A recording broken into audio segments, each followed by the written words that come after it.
চলছিল submersible call বসানোর জন্য পাইপ বোরিং করার কাজ চলাকালীন হঠাৎই মাটির নিচ থেকে গ্যাস বেরোতে শুরু করে। সেই গ্যাসে দেশলাইয়ের আগুন দিলে আগুন দাউ দাউ করে জ্বলে উঠছে। ঘটনাটি ঘটেছে পূর্বস্থলী ১ নম্বর ব্লকের সমুদ্রগড়ের দক্ষিণ বাটি গ্রামে। এই ঘটনার জেরে এলাকায় ব্যাপক চাঞ্চল্য ছড়ায়। ঘটনাস্থলে পৌঁছায় নাদনঘাট থানার পুলিশ। খবর দেওয়া হয় দমকলের 2টি ইঞ্জিন ঘটনাস্থলে আসে। কোনো রকম দুর্ঘটনা যাতে না ঘটে তার জন্য গোটা এলাকা ঘিরে রাখা হয়েছে। কী কারণে বা কোন গ্যাস বেরোচ্ছে তা জানতে ওএনজিসিকে খবর দেওয়া হলে তারা ঘটনাস্থলের দিকে রওনা দিয়েছেন বলে এমনটাই জানা যাচ্ছে। পূর্বস্থলী থেকে সৈয়দ আবু জাফরের রিপোর্ট, সাম্যজিৎ নিউজ। 290 ফুট মতো বোরিং হয়, বালি পাওয়া যাচ্ছে না।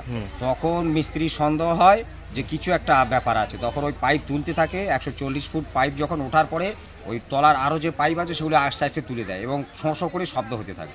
তখন ওদের সন্দেহবশত তখন ওরা ভাবে হয়তো গ্যাস ফ্যাস কিছু আছে। তখন ওই লাইট জ্বালা ধপ করে ঝেলে একবারে 5-7 ফুট হাইটের আগুনের প্রবাহ সৃষ্টি হয়। এখন হচ্ছে বালি ফালি দিয়ে ওগুলো জাম করে রাখা আছে।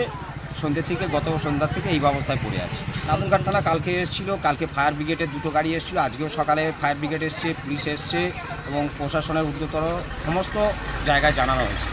বলছি, আমাদের এই দক্ষিণ পাটি সমুদ্রগড় অঞ্চলের দক্ষিণ পাটি মৌজায় আপনার একটা ওই সাবমার্শাল কল বসছিল কালকে থেকে। সেই কলের একটা যখন পাইপটা বসানোর টাইমে আপনার নিচে থেকে গ্যাস লিক করছিল। তারপরে আমাদের এখানকার লোকাল যে মেম্বার সে আপনার খবর দিয়েছে প্রশাসন আমাদেরকে, আমরা বিডিও সাহেবকে খবর দিয়েছি এবং সভাপতিকে জানানো হয়েছে। সঙ্গে সঙ্গে আমরা এটাকে সিল করে রেখেছি।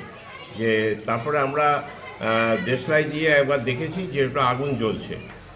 তা সেই থেকে কালকে থেকে ফায়ার ব্রিগেড এসেছিলেন সঙ্গে সঙ্গে।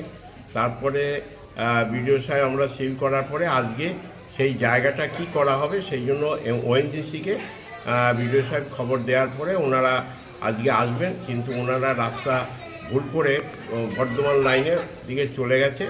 তা 2 ঘন্টা বাদে আসছেন। তারপরে আসলে আমরা সেই পদক্ষেপ গ্রহণ করব।